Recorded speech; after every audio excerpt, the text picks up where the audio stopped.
রাজধানী জাতীয় শতাব্দী উদ্যানে শান্তির সমাবেশে জাতির উদ্দেশ্যে আমার জিজ্ঞাসা, আজকে বর্তমান এই বাংলাদেশে আমরা যা দেখছি, বলুন, হাত উঁচু করে বলুন, আমরা কি আজ খানকায় নিরাপদ? আজকে আমরা কি রাজপথে নিরাপদ? আমরা কি অফিসে নিরাপদ? আমরা কি রাস্তায় নিরাপদ?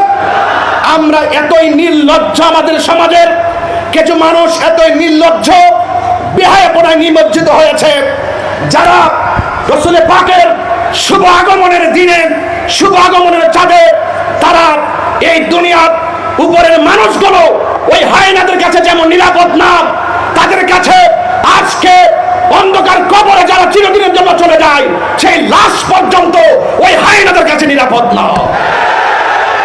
জাতি আজ কি দেখছে বাংলাদেশে? আমি অন্তর্বর্তীকালীন সরকারকে দায়িত্বহীন কণ্ঠে শুধু এই বাংলাদেশের ঢাকার জাতীয় শতাব্দী উদ্যান থেকে দায়িত্বহীন কণ্ঠে বলতে চাই, অনতিবিলম্বে এই সমস্ত ন্যাক্কারজনক ঘটনা যারা ঘটিয়েছে তাদেরকে আইনের আওতায় আনতে হবে, ঠিক কিনা বলেন? আমরা শুধুমাত্র জানাই দিতে চাই, এই দেশে 12,000 দরবার আছে। আহলে সুন্নাত ওয়াল জামাত বিচ্ছিন্ন নয়। আজ আহলে সুন্নাত ওয়াল জামাত সকল পীর মাসেক সব অঙ্গ সংগঠন আজ ঐক্যবদ্ধ, ঠিক কিনা বলেন?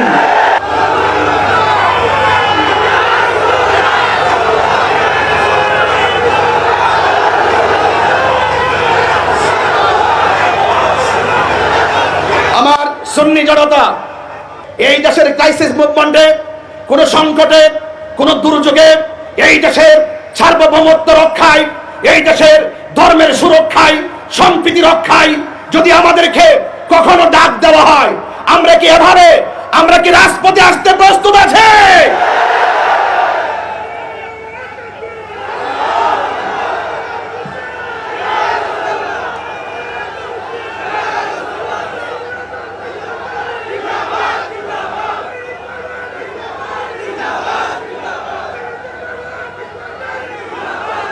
আমার ভাইয়েরা,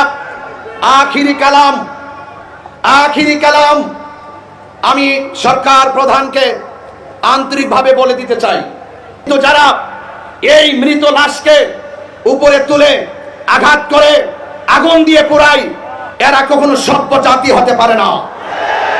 এরা বর্বর জাতি হিসেবে বারবার বিবেচিত হয়েছে।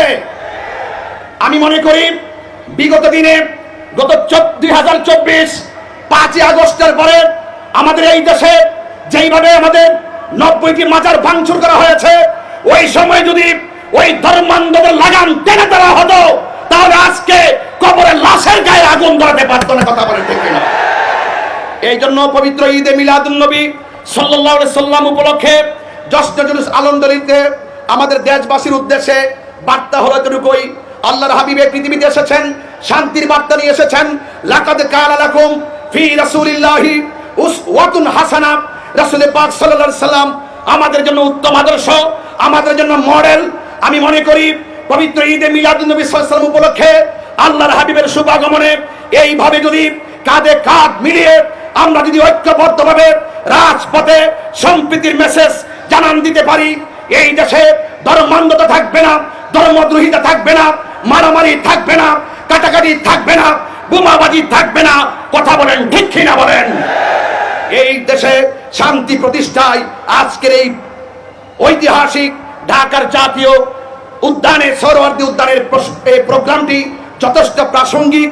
সেই প্রাসঙ্গিক প্রোগ্রামকে মূল্যায়ন করে রাষ্ট্রের গুরুত্বপূর্ণ সিদ্ধান্তে আমাদের আহলে সুন্নাত ওয়াল জামাতকে অন্তর্ভুক্ত করার সরকার প্রধানকে অন্তর্ভুক্তির আহ্বান জানিয়ে বিদায় আরজ করছি।